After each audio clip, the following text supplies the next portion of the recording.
a notar las características del neocalvinismo. Por supuesto que es una tarea muy compleja y que si quisiéramos hablar de punto por punto, pues no solamente tendríamos que usar de 2 conferencias, sino de muchas más, pero lo que vamos a hacer es quizás agruparlas en sus puntos más fundamentales, por darle un nombre, en sus puntos más genéricos.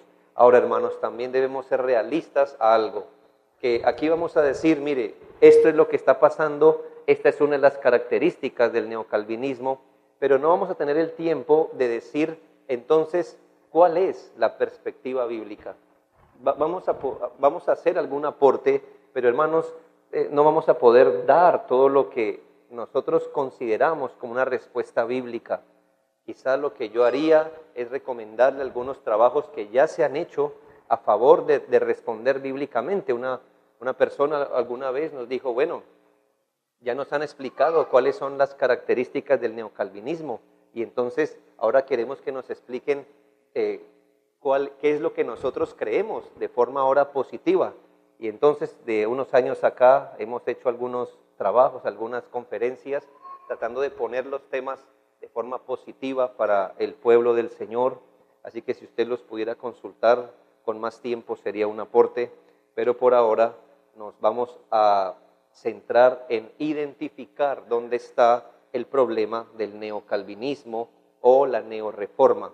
Ahora, hermanos, si bien no vamos a pelear por el nombre, si se debería llamar neocalvinismo, neorreforma, los nuevos reformados, los neorreformados, los neocalvinistas, hermanos, no importa si a Hitler le llamamos Hitler o Adolfo, estamos refiriéndonos al mismo personaje. Y si le llamamos Adolfo, no le quitamos la maldad que él hizo, ¿no es así?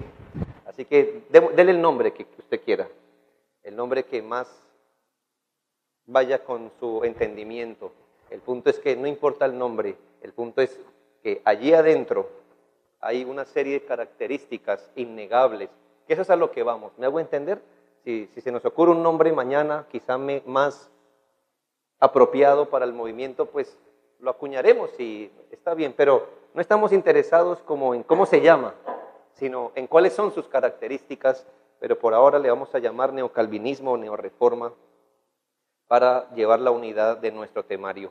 Hace algo más de una década no era tan obvio determinar, cuando hablábamos del neocalvinismo, si hablábamos de una tendencia teológica, una interpretación, un énfasis, un movimiento o una moda pasajera.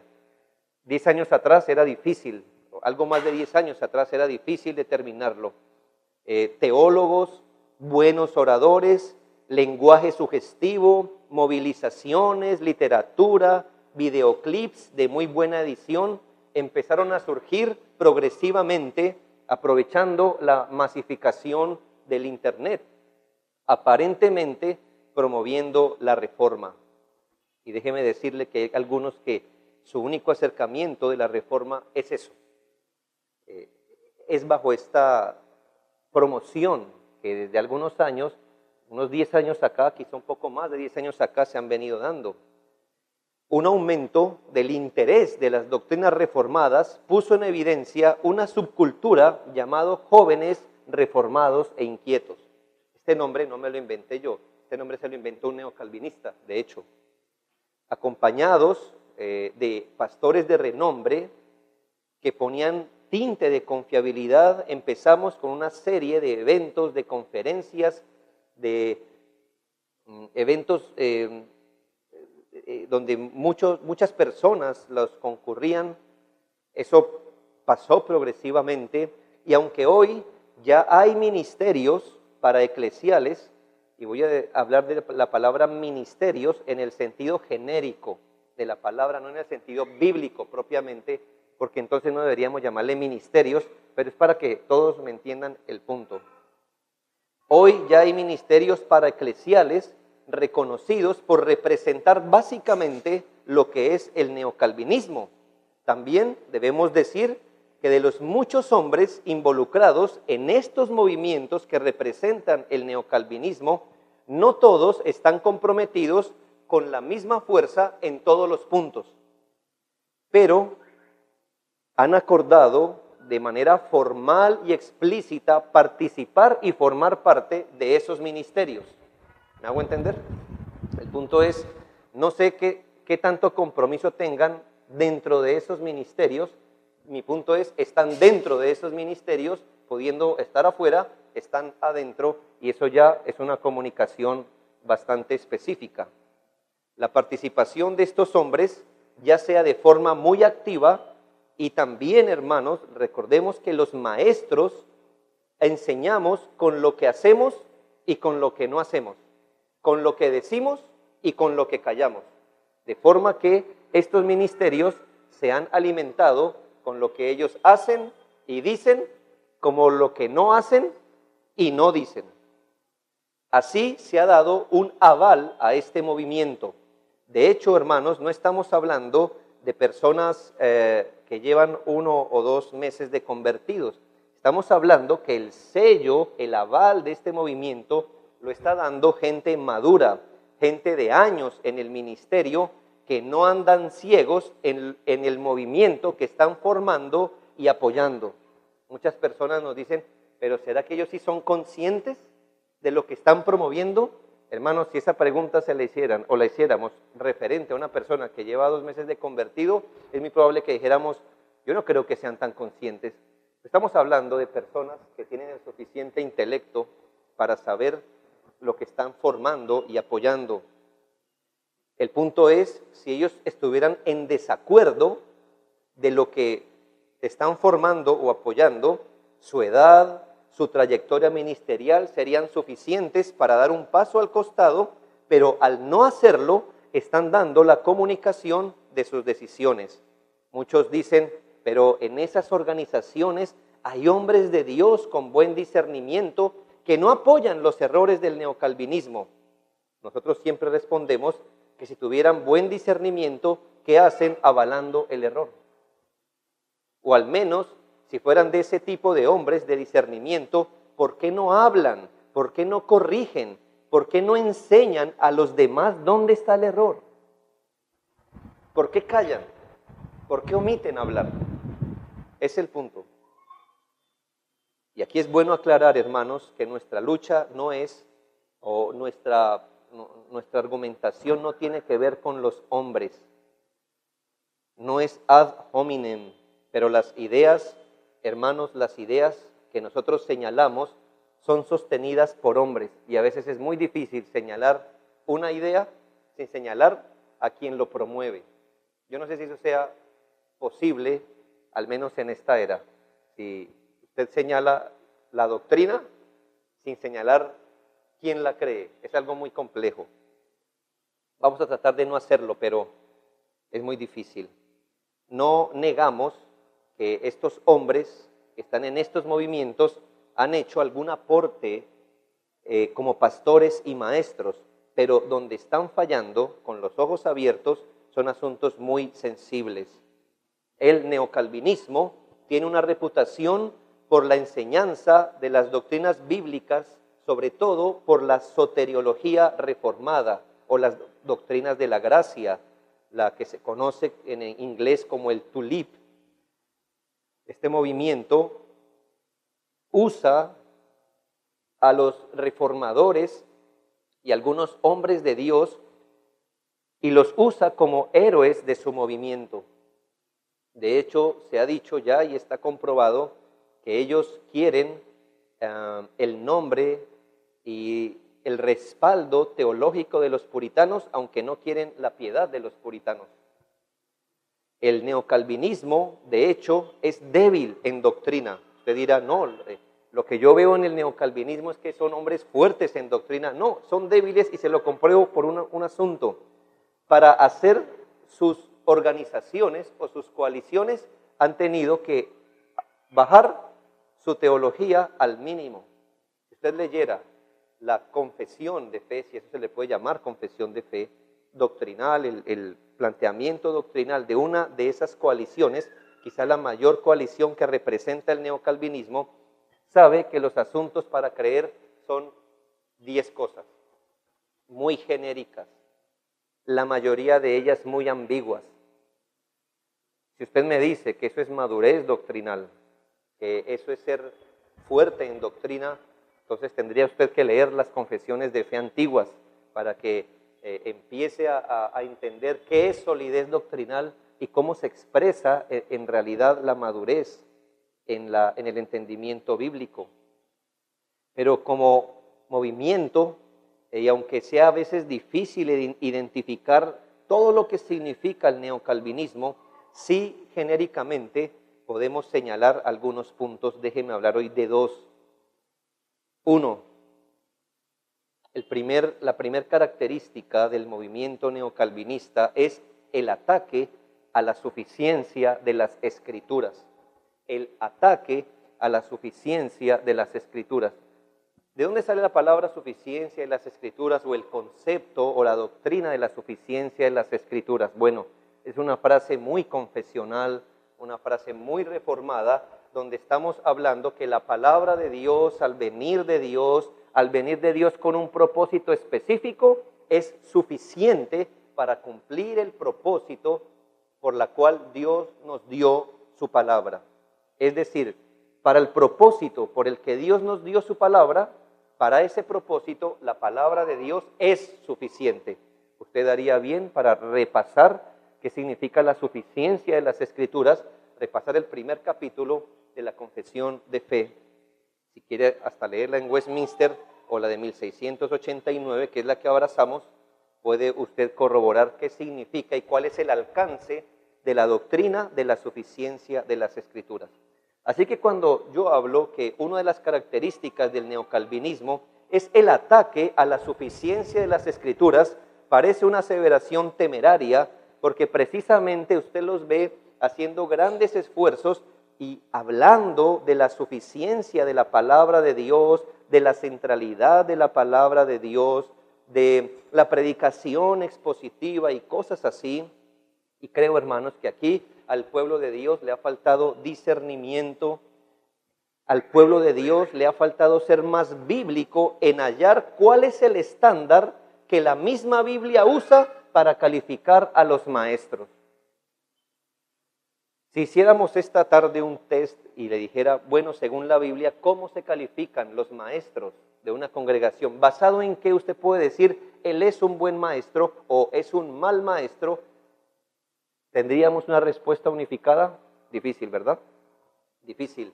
Y ahí es donde está uno de los problemas, que como no sabemos cómo calificar bíblicamente a una persona y considerarla bueno o mal maestro, sino que todos tenemos parámetros distintos, el error ha penetrado.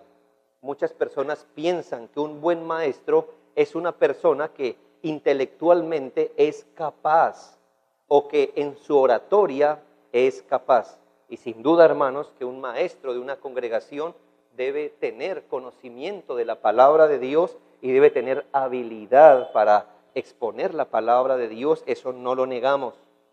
Ellos deben ser sanos en la fe, según la palabra de Dios, pero hermanos, el Señor nos enseñó a determinar la calidad de un maestro en Mateo 7:16, diciendo, por sus frutos los conoceréis.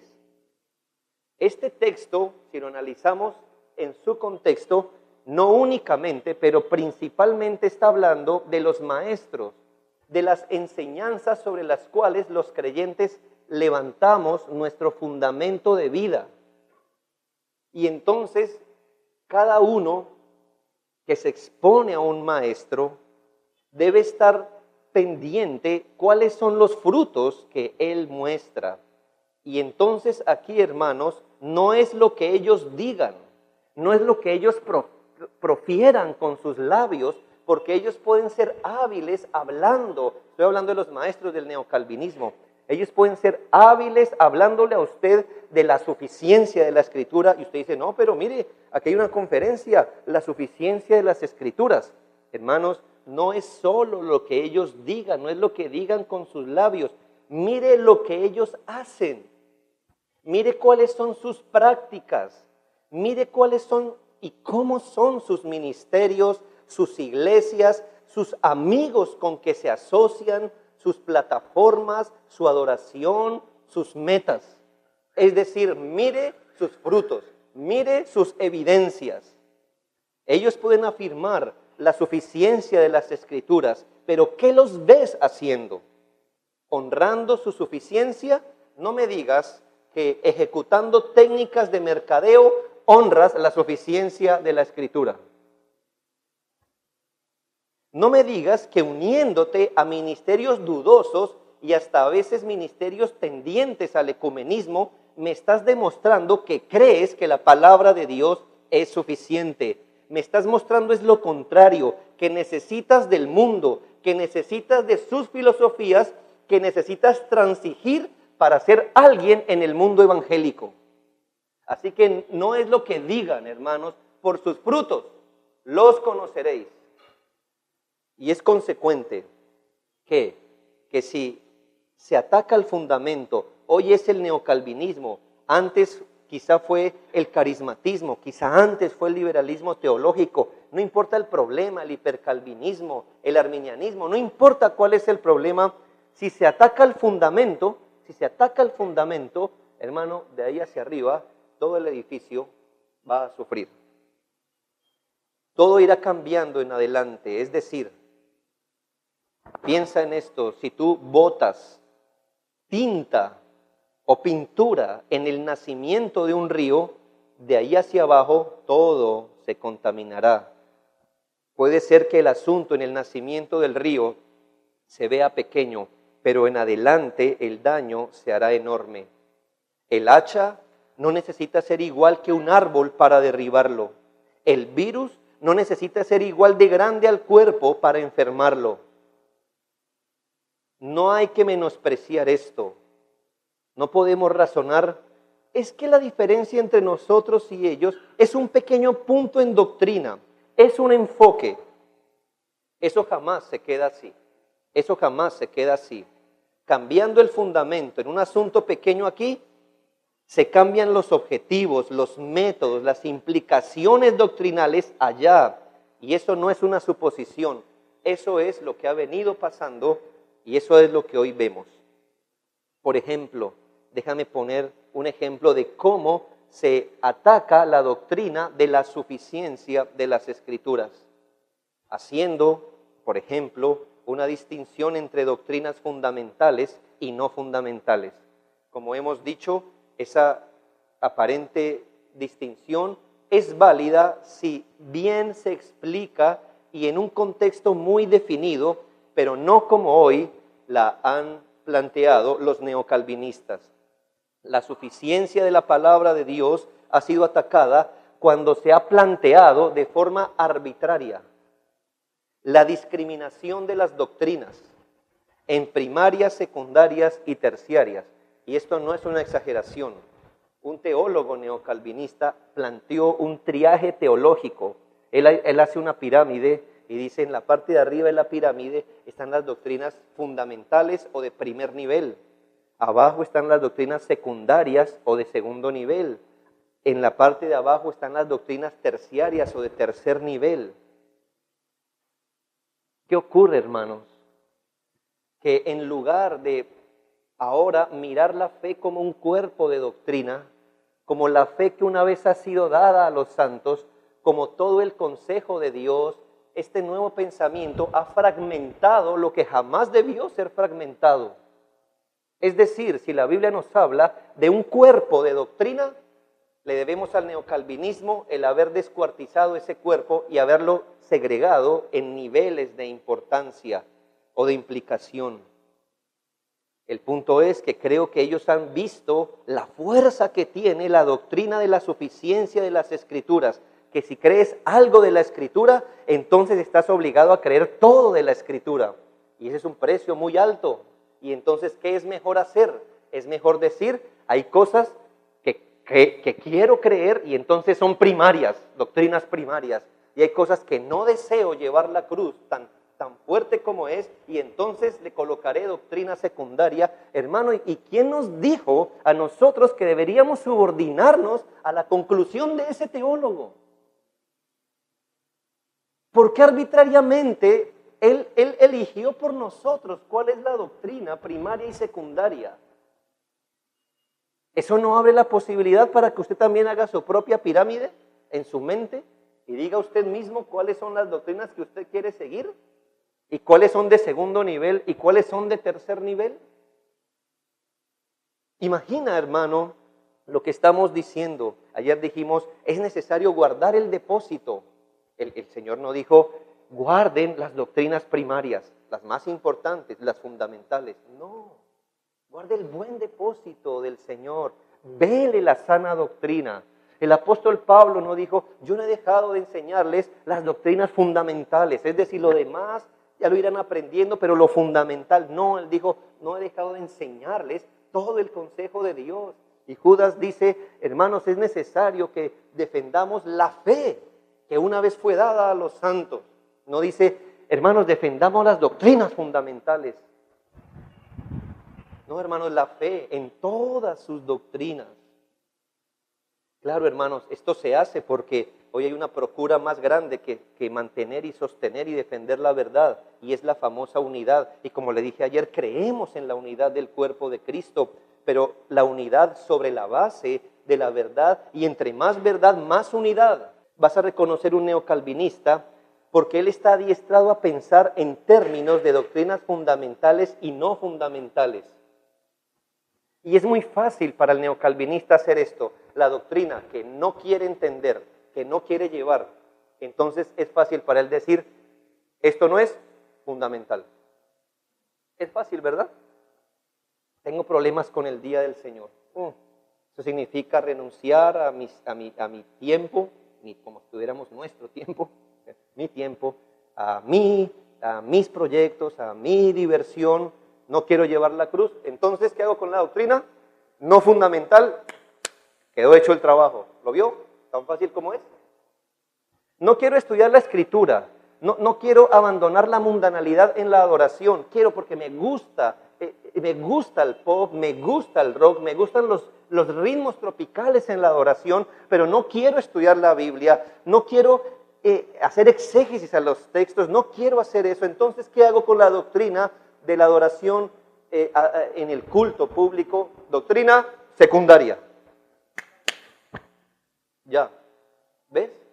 Así de fácil es hoy deshacerse de la doctrina. Por eso decimos que es un atentado, un ataque directo a la suficiencia de las Escrituras. ¿En qué más vemos este ataque? Por supuesto que no es que el neocalvinista se pare en una plataforma y diga, hermanos, ya no queremos creer en la doctrina de la suficiencia de las Escrituras. Ese escenario creo que no lo va a ver pronto, al menos, aunque ya están dando algunos teólogos dando avisos que lo van a hacer. Pero piensa, por ejemplo, estoy queriendo que mires cómo se ataca la suficiencia. Uno de los mayores representantes, y digo mayores representantes porque es el creador, uno de los creadores de la coalición por el Evangelio, él enseña que el diluvio universal no fue universal. Vaya, entonces si no podemos creer que la Biblia diga toda la tierra, no es toda la tierra, y que el agua cubrió toda la tierra donde había un ser vivo. Si toda la tierra no es toda la tierra, entonces, hermano, ¿qué es ahora? Claro, usted me puede decir, sí, hermano, pero la palabra mundo no en todos los contextos es igual. Sí, hermano, pero en Génesis es muy claro que el agua cubrió y mató todos los seres vivos. Donde había un ser vivo sobre la tierra, hasta allá llegó el agua. Pero este hombre dice, el diluvio universal no fue universal. Piensa que muchos en este grupo afirman que aún los dones apostólicos están vigentes. Ellos creen en las profecías y en las lenguas. Otro hombre, uno de los mayores representantes hoy, que inventó otro ministerio para eclesial, él cree en el don de lenguas, el don de profecía. Y sabes, hermano, que eso no tiene que ver con la soberanía de Dios, tiene que ver con, ¿es la palabra de Dios suficiente o no es suficiente? Y aunque parezca contradictorio, bajo un mismo movimiento o ministerio, y a veces hasta en una misma plataforma, Pueden coexistir esas dos visiones contrarias. ¿Sabes por qué? Porque la suficiencia de la palabra de Dios no es fundamental para ellos. Pero no te lo van a decir así, van a decir esto. Eso de los dones no es fundamental. Pero hermanos, ¿cuál es el problema de creer en la profecía, en los dones carismáticos? En juego está la suficiencia de las Escrituras. Recuerde que ayer veíamos, la idea es que no existen verdades absolutas. Y si a eso usted le pone que hay verdades secundarias, el trabajo queda hecho. Hablamos, por ejemplo, del ataque al principio que regula la iglesia y la adoración. Históricamente se ha creído por las Escrituras que la Biblia es suficiente para regir la iglesia y su adoración. Ahora no, hermanos. Ahora es necesario también en la adoración un poco de cultura, un poco de creatividad. Y yo te pregunto, ¿eso no es atacar la suficiencia de las Escrituras en la iglesia? Antes, puritanos dieron su vida para decir, si no está en la Escritura, no viene a la adoración, no se usa en la adoración. Hoy que decimos, un poco de cultura está bien, porque la adoración debe representar un poco la cultura. ¿Dónde está eso? Eso es un ataque directo a la suficiencia de las Escrituras. ¿Cómo llegas a justificar por acción u omisión? Por ejemplo, que hoy se esté cambiando el lenguaje. Hay un editor de la Coalición por el Evangelio que está trabajando fuertemente para involucrar el lenguaje inclusivo en los creyentes. Eso está publicado. Es que no hace ni siquiera ya fuerza para disimularlo. Usted puede mirar uno de los editores de la Coalición por el Evangelio. Este hombre está trabajando arduamente para incluir o para meter el lenguaje inclusivo. Él dice claramente que una cosa es el sexo de una persona y otra cosa es el género. Eso es lo que estamos viendo. Y vuelvo y le digo, yo le puedo dar los enlaces, es más, usted puede buscarlo, es que no lo ocultan. ¿Eso es o no un ataque a la suficiencia de las Escrituras? Uno de los dos creadores de la coalición hizo una recomendación en un libro donde se habla del homosexualismo y dice que este es un buen libro, parafraseando, para que podamos entender el concepto del cristiano homosexual. ¿Cristiano homosexual? ¿Entiende el punto? Eso no, un ataque a la suficiencia de la Escritura. Ahora usted dirá, pero no todos los que están en esa coalición creen eso. ¿Y dónde está su respuesta? ¿Dónde está? Mire, hermanos, así como él usó la plataforma, el internet para decir que apoya, yo digo, yo no apoyo eso públicamente. ¿Sabes qué pasa? Teólogos de miedo, son teólogos cobardes. Porque miran eso por internet, se van a su iglesia, lo reúnen y dicen, yo no creo eso, pero públicamente, vea. Perros que no ladran, dijo Isaías. Es decir, hermanos, ¿para qué tienes un perro guardián? Para avisar. Y el profeta dijo, estos profetas de hoy son perros que no ladran.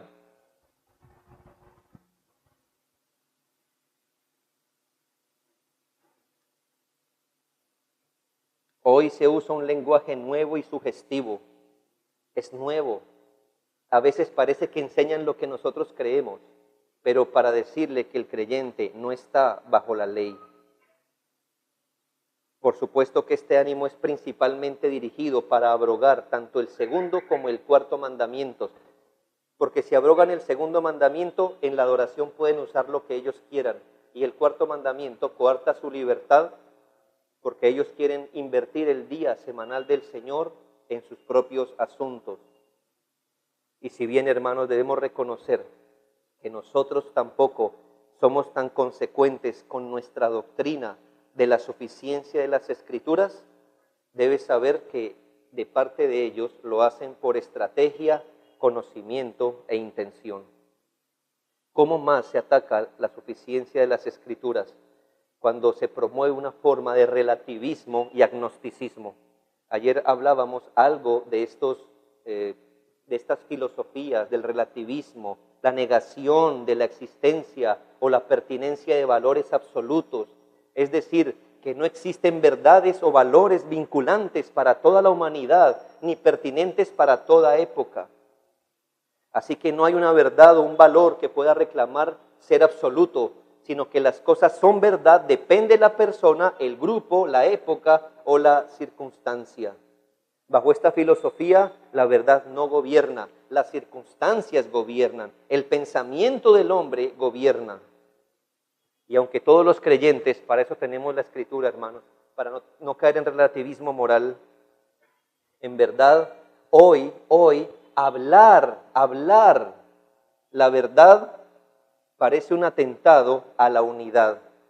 ¿Conoces que una organización o un individuo está permeado por esa filosofía cuando le da más valor a las opiniones de la palabra de Dios que a la palabra de Dios? Es decir, yo creo que ha venido a sustituir la palabra de Dios enseña que. ¿Quiere ser bien impopular? Diga, la palabra de Dios enseña que. ¿Quiere caber en los círculos de hoy? Diga, yo creo que. ¿Ya nota el lenguaje? Que si usted dice, yo creo que, entonces, hermano, le van a llamar que usted tiene una mente abierta, más madura, que usted no es dogmático, que usted no es legalista. El relativismo en la iglesia propone que la opinión sobre algo prevalece sobre la doctrina sobre algo. Si solo podemos tener opiniones de la verdad, entonces, hermanos, todas las opiniones son respetables y esto es lo que se está permeando. No hay otra forma de que usted pueda mirar a un hombre que recorre el mundo haciendo apologética cristiana. Y hermanos, y en un sentido lo admiramos, ¿por qué? Porque ese hombre se mete en la boca del lobo para defender la Escritura. Pero después invita al hombre que le digo, que está promoviendo el lenguaje inclusivo, lo invita a una de sus conferencias. Y entonces usted dice, no entiendo, explíqueme cómo es su razonamiento. Solo hay una forma de entenderlo, ¿sabe? Es cuestión de opinión. Venga y plantéenos su opinión, como yo planteo mi opinión, porque todas las opiniones, me imagino, son respetables a mis hermanos. Eso socialmente puede ser verdad, pero teológicamente no. Me imagino que el punto con Satanás en el Edén no era, bueno, pero eso pensó Satanás y yo pienso distinto, pero lo que usted piense, pues, es respetable. No, lo que piense Satanás no es respetable. Él es padre de mentira. Peca desde el comienzo. No hay que darle valor. Y en esto debemos ser serios, porque no estamos discutiendo de qué color pintamos esta pared. Estamos discutiendo si la adoración debe ser regulada o no. Si la ley moral aplica o no. Si debemos o no guardar el cuarto mandamiento. Hermanos, si no debemos guardar el cuarto mandamiento y nosotros lo estamos observando, hermanos, nosotros somos los fariseos de este siglo. ¿Y sabe qué es mejor? Váyase de una iglesia que le hace hacer cosas que la Biblia no enseña y ni siquiera implica. Pero si Dios mandó guardar el cuarto mandamiento, ¿qué hace no guardándolo? ¿Ve que no es un asunto de opinión? No es tan fácil. Usted va a dar cuenta sea por lo uno o por lo otro. Si Dios no nos ha mandado guardar tal mandamiento, entonces usted va a llegar a la presencia de Dios y Dios le va a decir, ¿qué hizo usted guardando ese mandamiento que yo nunca le mandé? O usted va a llegar al trono de Dios y va a escuchar, pero ¿por qué no guardaste este mandamiento, aun si fuera más pequeño? ¿Entiende? Así que no es un asunto de opinión, de está bien, tú piensas eso, yo pienso lo otro, terciario, ya sabes. No, hermanos, esto no es así. ¿Importa o no la verdad? ¿Importa o no la verdad? Importa. Cuando se ataca la suficiencia de las Escrituras, nos duele, por supuesto. Si no hay certeza de que nosotros podamos tener la verdad de la palabra, entonces hubiera sido una burla el versículo de ayer. Guarden el buen depósito, aunque nunca sepan cuál es el buen depósito. Velen la verdad, aunque nunca sepan cuál es la verdad que deben guardar. Por eso el neocalvinista es un individuo entrenado a resentirse con el dogmatismo y el celo doctrinal. Las definiciones dogmáticas, él las siente como ataques personales, y de hecho lo es, porque la Biblia es sumamente personal, sumamente personal. El ataque de la suficiencia a las Escrituras ha llevado a ministerios y ministros del Evangelio a involucrar varias filosofías del mundo en la iglesia y se las ha bautizado, ya usted me entiende, estoy hablando de forma coloquial, bautizado para que sean tolerables en la iglesia. Una de ellas es el pragmatismo, y aunque no se enseñe, no se diga, no se acepte, hemos vuelto a las filosofías que tanto les criticábamos a los carismáticos. ¿Qué les criticábamos? Es que ustedes cuando hacen algo no miran si es correcto o no, según la Biblia, sino que ustedes dicen, si esto funciona, hay que hacerlo. Eso es pragmatismo. Si esto me funciona, hay que hacerlo. Usted no iba a la Escritura. Eso es lo bueno de que la mayoría de nosotros tenga algún pasado que todavía nos recuerde de dónde venimos. Y cuando se hacían actividades de adoración, de evangelismo, lo que sea, entonces, ¿qué pensaba el líder? ¿Cómo hago que esto funcione? No iba a las rodillas, no iba al texto, no había exégesis, sino, ¿qué funciona? Teatro, está bien. Si el teatro funciona para atraer a los jóvenes, eso habrá que hacer. Y cuando llegamos a la Reforma, ¿cómo decíamos? Mírelos. Dice que con lo que funciona, pragmatismo, en vez de leer la Biblia. Sí, el neocalvinismo nos volvió a meter en la boca el pragmatismo. Si no se ha fijado, si funciona, hay que hacerlo. Yo debo decir, y aunque me cueste, porque esto va a salir por el internet, hablé con un líder neocalvinista. Yo le dije, me duele y me desconcerta lo que está haciendo. Por un lado, predican en su iglesia algo que nadie puede negar que es bíblico, pero a la semana están compartiendo el púlpito con gente que menoscaba la suficiencia de las Escrituras. Y le argumenté por buen tiempo, me hago entender, ese es el resumen. ¿Y sabe qué me dijo?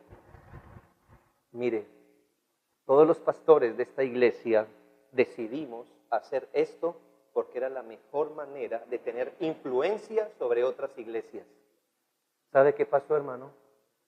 Para mí se me abrió el piso y yo dije, estamos hablando de dos cosas. No me dijo, hermano, mire, la Escritura dice, lo que yo esperaba de un hombre de tal categoría. No, ¿cuál fue su argumento? Si eso funciona, si pararme al lado de alguien que menoscaba el Evangelio me hace tener más influencia, lo haré. Y remató con esto. Y esta es decisión de todos los pastores de esta iglesia. Yo le puedo decir el nombre de la iglesia en privado. Doloroso escuchar esto. Hoy no hay ninguna diferencia.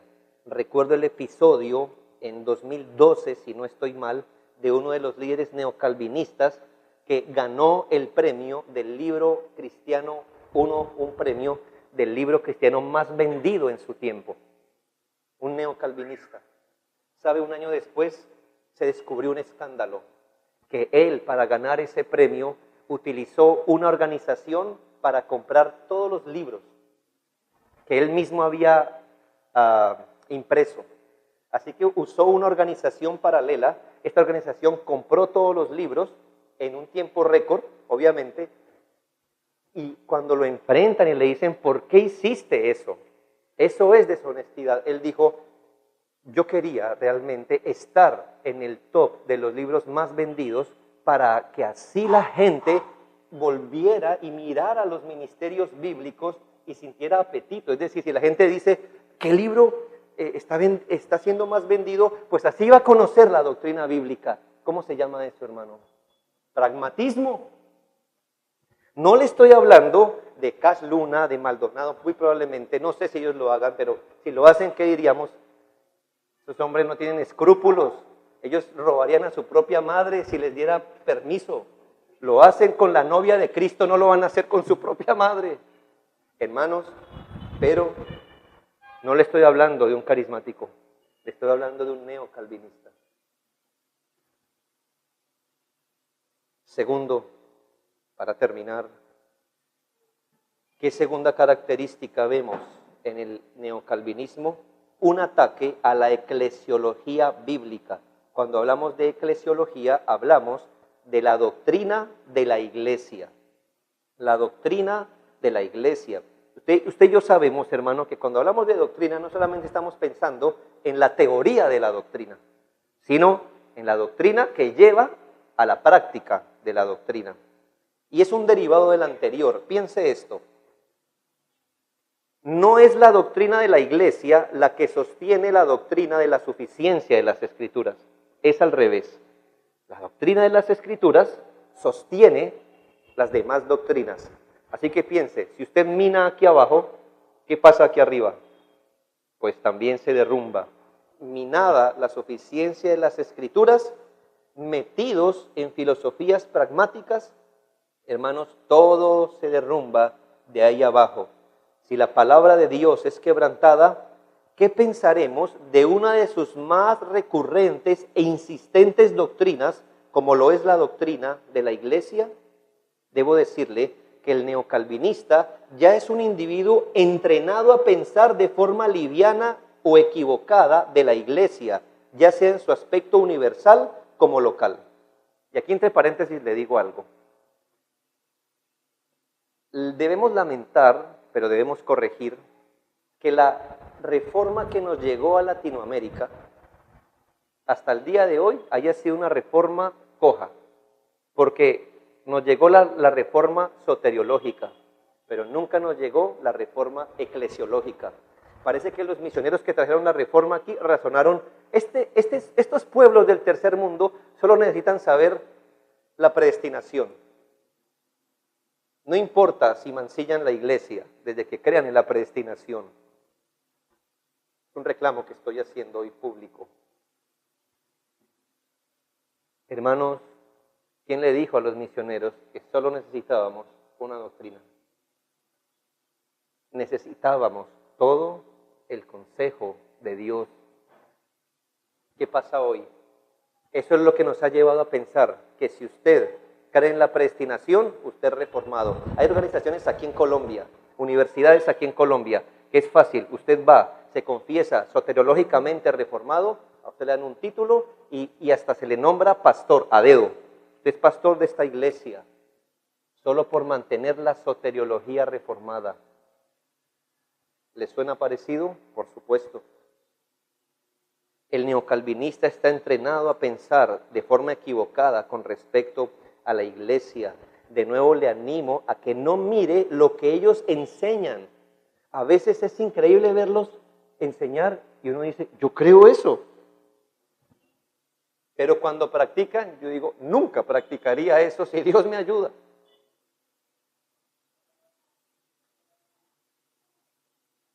Ellos han destruido para esta generación, y lo digo claramente, han destruido para esta generación el papel central y singular de la iglesia en los propósitos de Dios. ¿En qué vemos este ataque? Por ejemplo, en la elaboración de ministerios paraeclesiales.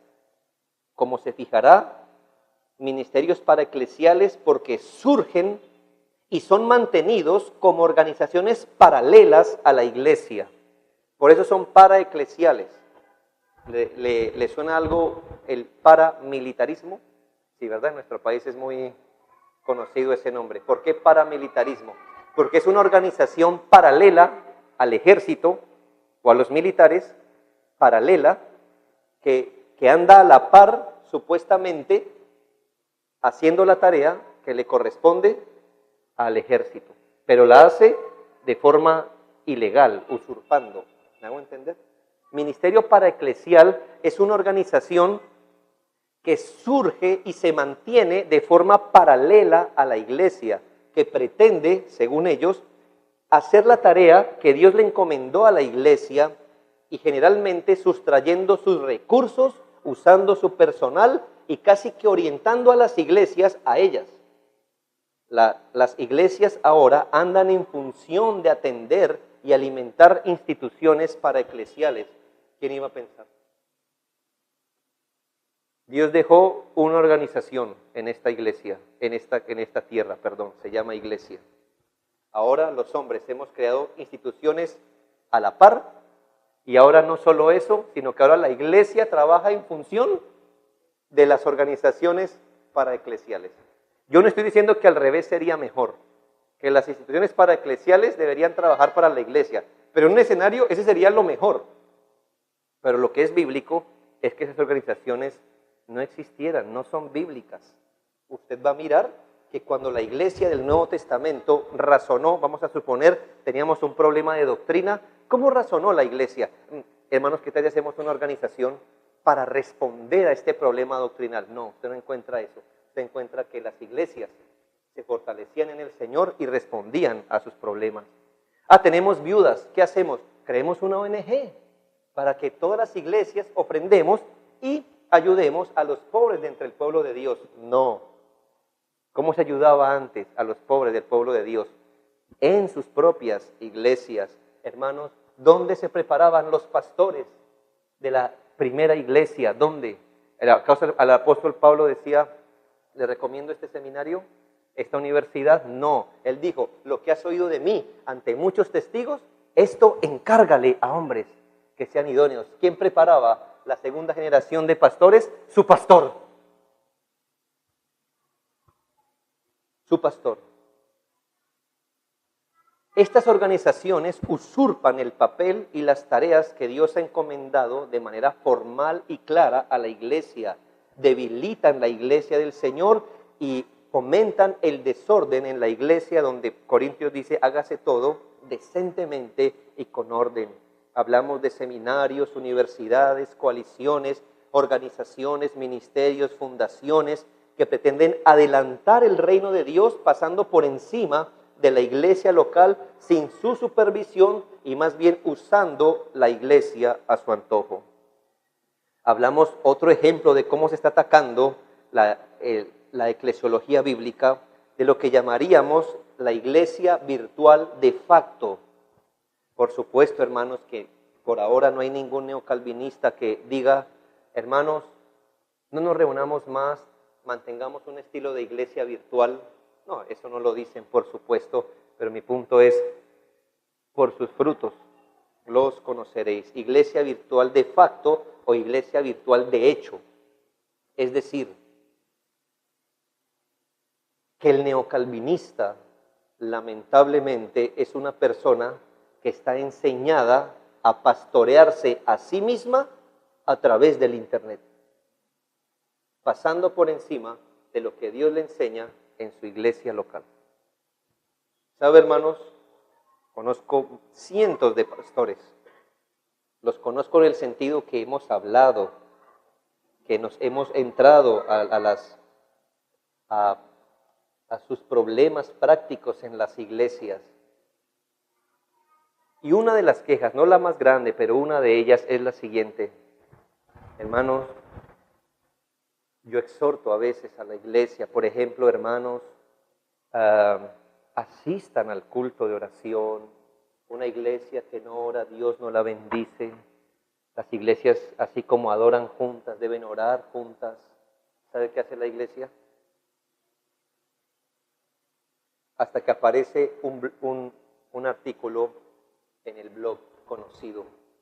La iglesia debe orar junta. ¿Sí ve?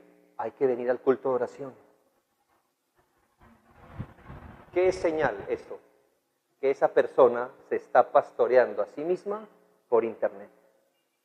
Porque cuando se le abrió la Biblia, quizás su pastor piadoso, ilimitado en su conocimiento, pero piadoso, y le enseñó que la iglesia se reúne a orar, no le fue suficiente hasta que una celebridad de internet lo dijo. Entonces ahora sí es bíblico. ¿Cómo se llama eso, hermano? Se Se llama iglesia virtual de facto. Estas personas generalmente no oran por sus pastores, no apoyan su iglesia, pero si hubiera una conferencia de una organización neocalvinista, allá irían, no importa cuánto toque invertir. No su iglesia local, pero allá toca ir. Y entiéndame, hermanos, que no estamos peleando con usar lo que Dios nos ha dado. Así como compramos un libro, podemos escuchar una predicación en internet. Qué bueno que hoy tengamos acceso a estas cosas, y hay cosas que son legítimas, pero le digo que usted puede también hacer eso de una forma que respeta su iglesia local. ¿Me hago entender? Tiene que tener mucho cuidado, pero estoy diciendo que el neocalvinista, él se ha subordinado en su corazón a las celebridades de internet.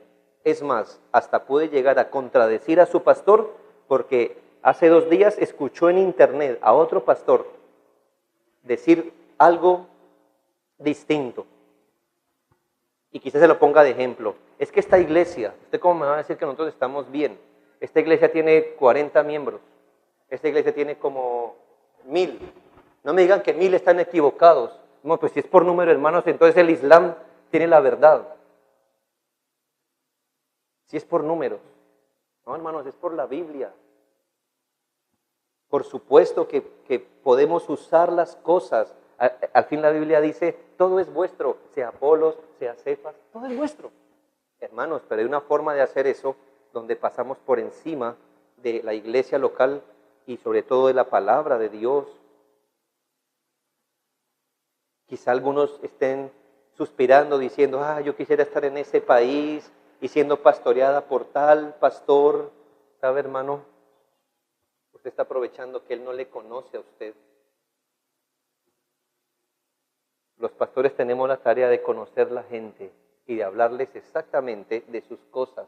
¿Verdad? Es más fácil no tener interacción con un pastor o con un líder real que le conoce a usted mejor, escuchar por internet y después él no sabe si usted se quedó dormido viendo su video o lo que sea. No le pasa nada.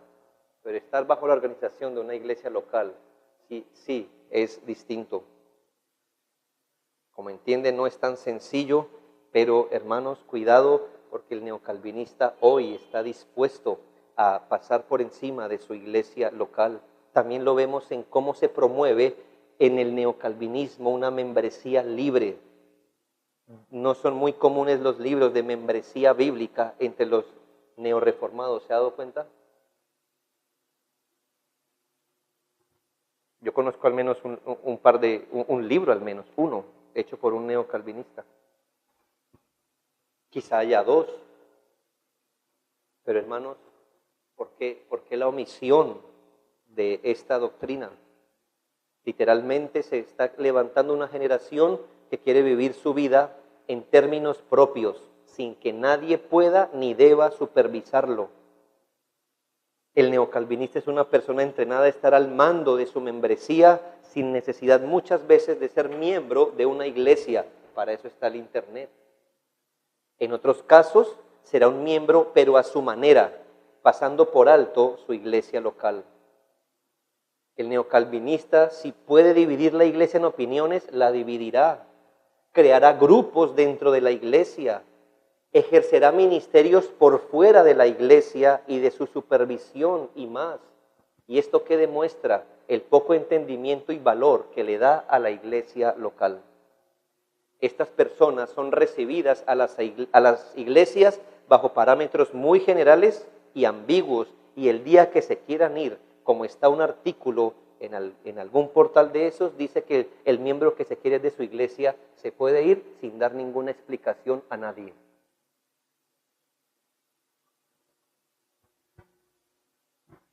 Hablamos de cómo se ataca la eclesiología cuando hoy se han modificado los parámetros de adoración pública. Usted lo ha podido corroborar. Si no lo ha hecho es porque no ha querido, pero eso está público. Cómo se están usando las técnicas del mundo y el gusto de los asistentes para modificar la adoración en las iglesias. Y no me malentienda, No estoy hablando del carismatismo, sino del neocalvinismo. Podemos aceptar, yo acepto eso, hermanos, que en la aplicación del principio regulador, dos iglesias resultemos con algunas variaciones. Lo que no puede ser, hermanos, es que unas iglesias resultemos cantando salmos, himnos, cánticos espirituales, con reverencia, temor de Dios, en un ambiente solemne y respetuoso, con sobriedad y sencillez, y otras que afirman seguir el principio regulador, terminen con una banda de pop, juego de luces, grupos de alabanza, corales, puestas en escena, una adoración visual, estética, algo así como un carismatismo moderado. Aquí alguien leyó mal entonces. Lo que le quiero decir es que yo soy consciente, hermano. Yo visito iglesias y cuando visito iglesias como las de ustedes, yo digo, bueno, me siento en casa, ¿verdad? No hacemos exactamente lo mismo, ni en el mismo orden, ni con la misma duración, ni cosas por el estilo, pero hermanos, esencialmente estamos bajo el mismo principio. Pero no puede ser que usted me diga, yo creo en el principio regulador. Sí, yo he estudiado de eso. Y usted me resulta, hermano, con un grupo de adolescentes cantando pop, de abajo unas luces de colores. No me diga eso. Que usted resulte, hermano, como hoy es conocido con grupos de hip hop. En mi ciudad al menos había una iglesia, espero que se haya corregido eso, donde después del sermón, entonces hermanos, ya que hemos escuchado la palabra predicada, ahora vamos a escuchar la palabra con lírica. Y pasaba un hermano, las 5 solas, la reforma. Nos da risa, ¿verdad? A mí también, por dentro me da risa, pero me da más ganas de llorar a veces. Hip hop reformado. Rap reformado. ¿Sabe? Usted puede buscar el video donde uno de esos hombres, en algún tiempo, en medio del culto, y sabemos que era un culto porque aparece la cena del Señor servida, unos bailarines hombres afeminados bailando ballet en el púlpito.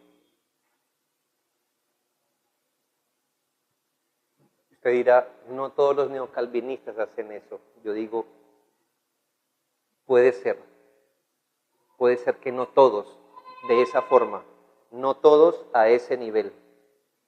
Pero si estuvieran en desacuerdo, ¿dónde está su voz? ¿Por qué no usan las mismas plataformas donde el otro promueve esa adoración? ¿Por qué no las usan? Y dicen, aunque algunas iglesias crean eso, nosotros creemos esto y lo hace público. ¿Por qué callan? Hablamos de cómo se ha venido atacando la eclesiología bíblica en sus oficios, que eran entendidos y definidos en la Reforma como el ministerio de mujeres. Si bien de manera formal y con las palabras, otra vez las palabras, el neocalvinista acepta que el rol de la mujer es como está en la Escritura, encontramos que los neocalvinistas ya están entrenados a pensar que el ministerio de mujeres consiste en mujeres enseñando mujeres de forma sistemática, doctrinal, y hasta conozco iglesias que ya nombran de manera oficial el cargo o el oficio de maestras de mujeres en la congregación. En el Nuevo Testamento, ni el Nuevo Testamento, ni la historia de la iglesia, ni la Reforma, ni los puritanos apoyan tal cosa. ¿No se ha puesto a pensar por qué la esposa de Pedro o de Juan, las esposas no hacían reuniones de mujeres? ¿Se ha puesto a pensar por qué la esposa de Calvino, de Lutero, no hicieron reuniones de mujeres? ¿Por qué las esposas de los puritanos no lo hicieron? ¿Y por qué en esta generación los reformados sí lo hacemos? Yo le voy a decir por qué. Porque ellos entendieron la Escritura. Yo no niego que algo de lo que se promueven a través de estos ministerios de internet, de conferencistas de mujeres, algún bien hayan traído. y damos gracias a Dios por el bien que ha traído. Pero en este siglo de las mujeres y del feminismo, no es raro que esto se haya convertido en un común en el ministerio de las iglesias neorreformadas. Sí, por un lado nos dicen, nosotros no creemos en pastoras, pero tienen mujeres enseñando cada 8 días a otras mujeres. Es decir, de facto son mujeres pastoreando mujeres. Sí, no le llamemos pastoras, pero están haciendo la función de pastorear mujeres. Vuelvo y le digo, no es lo que digan. Mire su práctica, mire su práctica. Ahora se ha escrito, leí un libro que salió hace muy poco, ustedes seguramente no lo tienen y no lo vamos a vender, por supuesto, pero leí que cada iglesia, si es reformada, debería tener un ministerio de mujeres así. O sea, ya venimos como que antes era un añadido, ahora es, no, si somos reformados, si hemos entendido bien, debemos tener ministerio de mujeres. Hermanos, estoy diciendo que las mujeres no tienen ministerio en la iglesia, lo tienen. Una cosa es distinta decir que las mujeres tienen ministerio en la iglesia o un servicio que prestar, que a tener ministerio de mujeres. ¿Sí? Cambia la palabra y nos da un significado completamente distinto. Libros, conferencias, páginas web alimentan semana tras semana esta irregularidad. Y sabe, hermanos, hemos hablado con muchas mujeres que se han puesto a beber de esa dieta. ¿Y sabe qué nos han confesado la mayoría de ellas? Que bajo esa dieta de conferencias, libros y páginas web que promueven la feminidad cristiana, ellas nunca expresaron una feminidad bíblica distintiva. Y tiene que ser así, hermano. Usted no va a arrancar el fruto bueno de un árbol malo. Hermanos, yo pudiera seguir argumentando en detalles, pero quiero que piense que quizás un asunto de estos que hoy hablamos pudiera pasar en una iglesia. Vamos a suponer que hay un asunto de todo lo que hemos hablado hoy que se presente en una iglesia. Pero hermanos, cuando todos estos asuntos se presentan en una iglesia, hermanos, usted debe aprender, como dice un amigo pastor, usted debe aprender a unir los puntos. Es decir, no sea ingenuo. Usted puede decir, hermanos, quizás en esta iglesia tenemos varias fallas, nos toca ajustar aquí y allá, y eso es comprensible. Pero si usted ve iglesias que tienen la mayoría de estos asuntos, hermano, sepa unir los puntos. Hay un principio de la lógica que dice lo siguiente, que si tiene pico de pato, plumas de pato, alas de pato, cola de pato, patas de pato, ¿qué es? No es un perro, ¿verdad? Es un pato.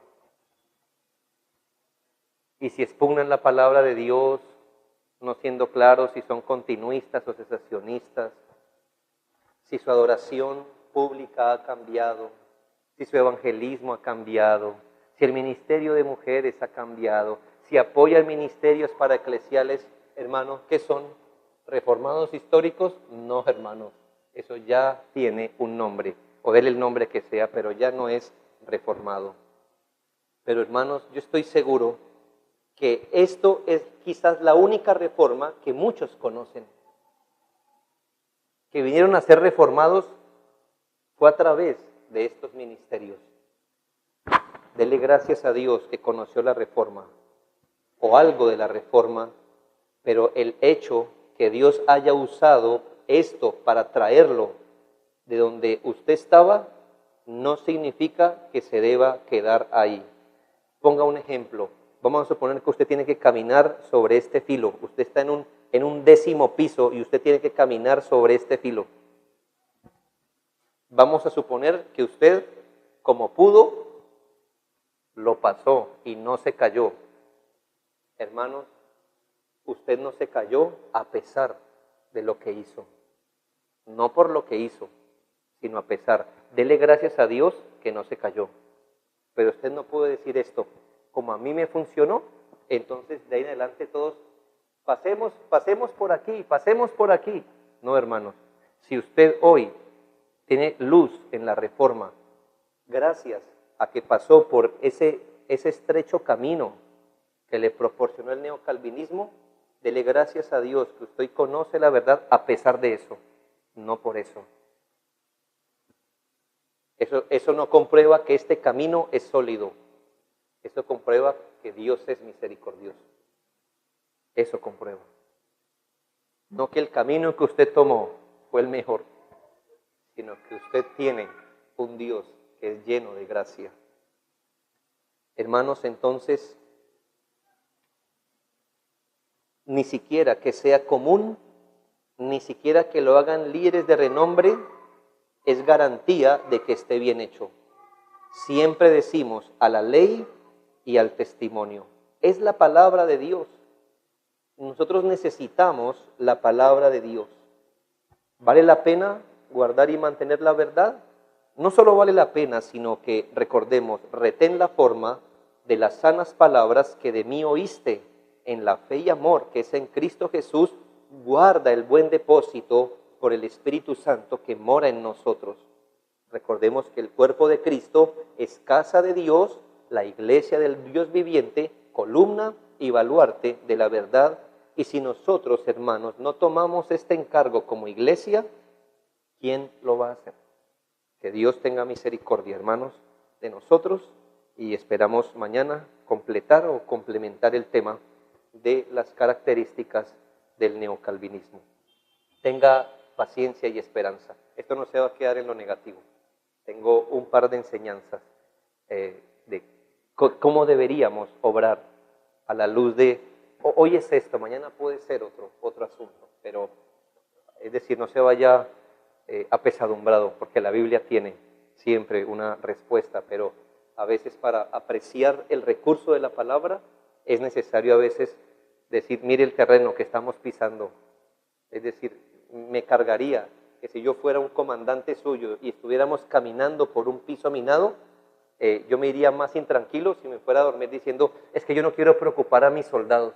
Es mejor no decirles dónde están las minas, porque imagínense ellos preocupados caminando. No, hermano, yo prefiero mandarlo preocupado, diciendo, este terreno está lleno de minas, cuidado, pero esperemos en la providencia del Señor, que quizá mañana tengamos más luz. Oremos, hermanos.